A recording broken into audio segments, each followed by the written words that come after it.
Shavuot Tov. This week's Parsha is Parshat Bo. It has to do with the exodus of the Israelites from Egypt. We've discussed some of the things that I'm going to bring up now in the past, but I want to highlight them because they're really critically important. You know, in one of the morning prayers, we say that God does good deeds and He owns everything. So in the first lesson I gave a while back, lesson number 1, we talked about the problem that mankind has with authority. From everything we see nowadays, it looks like God is going to assert His authority over the entire planet.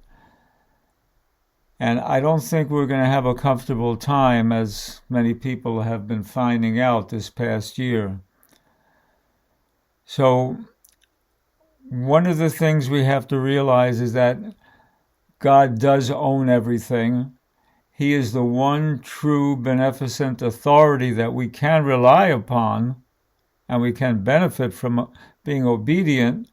And what we have to do is develop the consciousness, the conscience, and the compliance to be synchronized and at one with our Creator. Now, I want to bring up these points in Parshat Bo because they're one of the critical issues that illustrate how far mankind and the Jewish people as well have deviated from the will of God and separated us from Him. So, as one of the tikkuns of Adam right now, we're going to try to repair a breach. God willing, you'll agree with me. And at least you'll read these sections. So let's take a look at Exodus 12, verse 1. And the Lord spoke unto Moses and Aaron in the land of Egypt, saying, This month shall be unto you the beginning of months. It shall be the first of months of the year to you. Now you'll find this same passage in the following verses.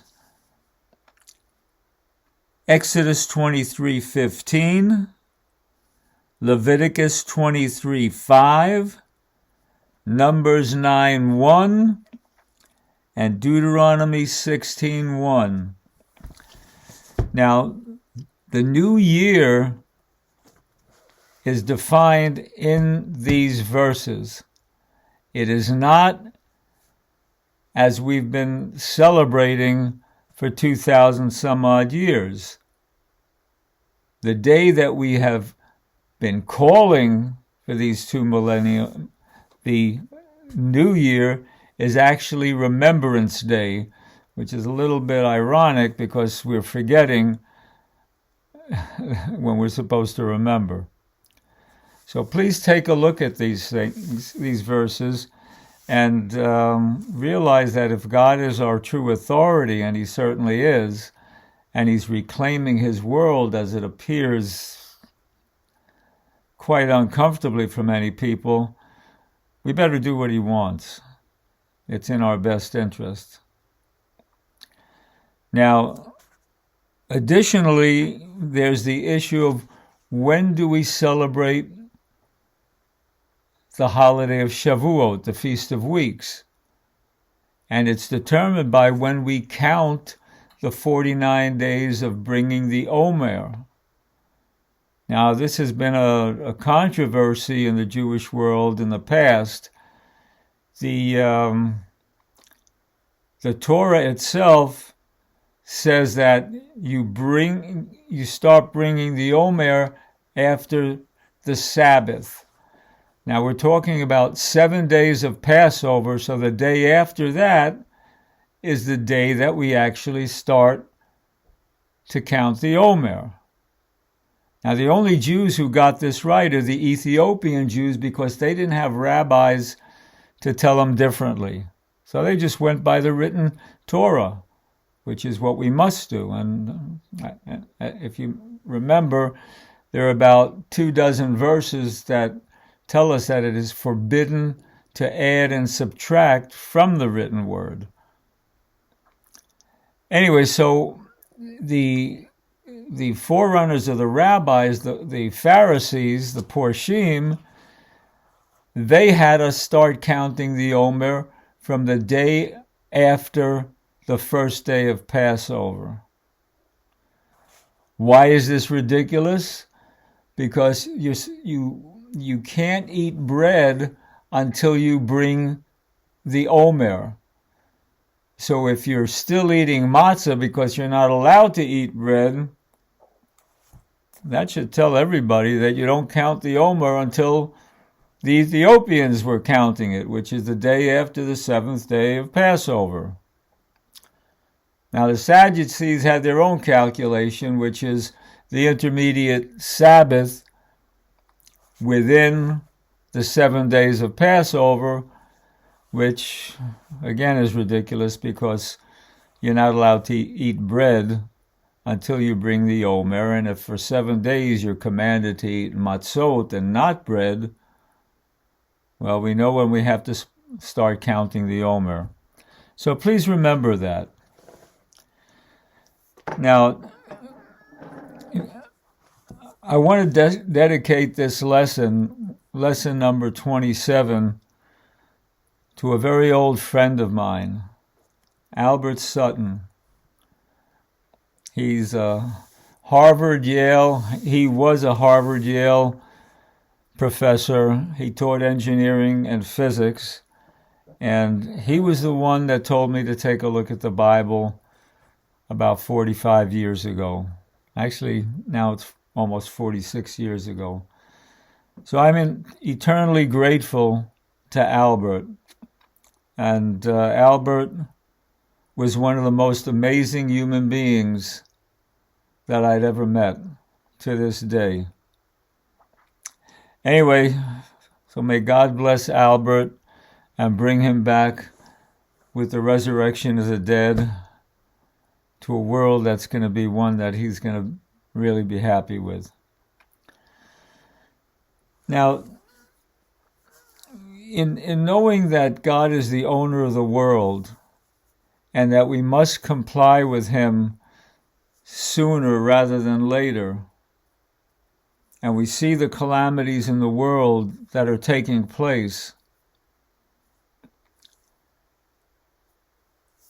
I would say what I've been saying before: pick up the Hebrew Bible and start studying it and begin to comply with our Creator.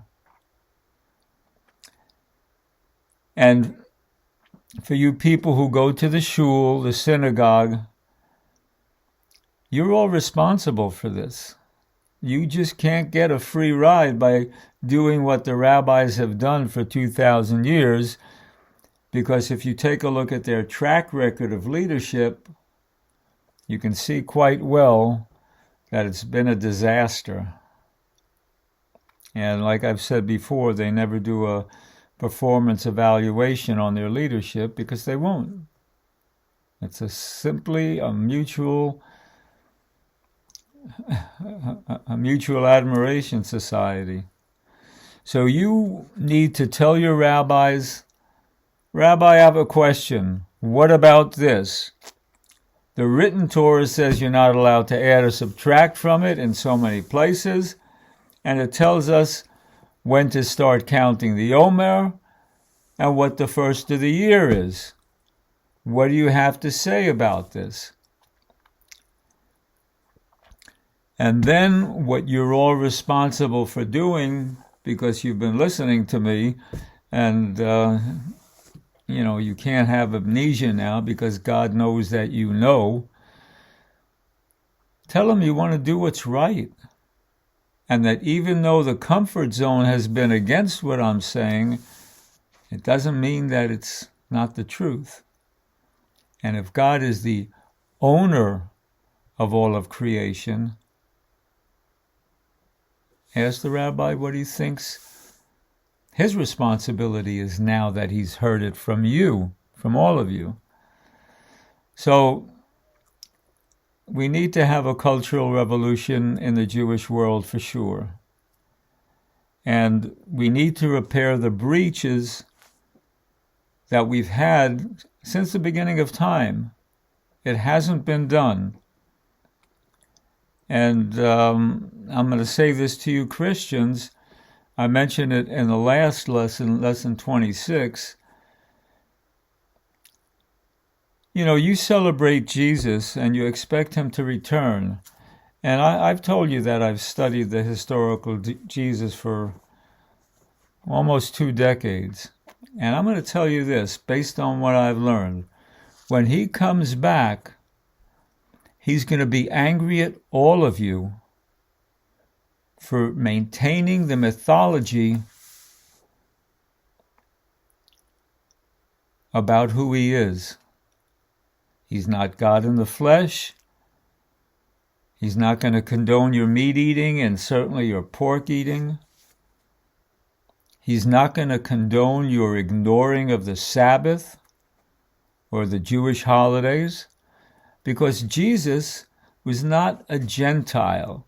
Jesus was a devout Jew, so devoted to our Creator that he was willing to risk his life to go out on a limb and educate the Jewish people of that day about the written Torah, because he was an Essene, and the Essenes, like the Levites, did not believe in the rabbi's fabrication of an oral law, an oral Torah. And we've discussed this. So you Christians, if you're listening to me, you're responsible for discussing this with your pastors and priests and repairing the breach between all the world's 1 billion or so Christians and Jesus himself. Because from what I've studied, I can tell you this: he will return, and he will not be happy that you've allowed 2,000 years to go by mischaracterizing his identity based on the will of a pagan Roman Empire, Emperor Constantine, and all the monks that he had write a lot of myths about him. So please do yourselves a favor and discuss it with your pastors, like our Jewish people have to discuss the issues that I've just mentioned with our rabbis. And let's see if we can repair the breach and try to start making God happy. Because in pleasing God, we become holy. Now for Jews, we're supposed to live a spiritual life. And in living a spiritual life and doing what God wants and not running after the sight of our eyes and the desires of our heart, but remembering to do everything God really wants, we become holy. It's really very simple. You read the Tanakh, you read the Hebrew Bible, you see who God is, what he wants, and you do it. Compliance, voluntary compliance. So that's all I have to say for now. I wish you all a good week, and may God bless us and have mercy on us. He knows that we've been brainwashed for a long, long time. And hopefully, if some of us start doing the right thing, he'll make the transition to where we accept his authority a lighter one. So have a good week, everybody, and we'll see you next time.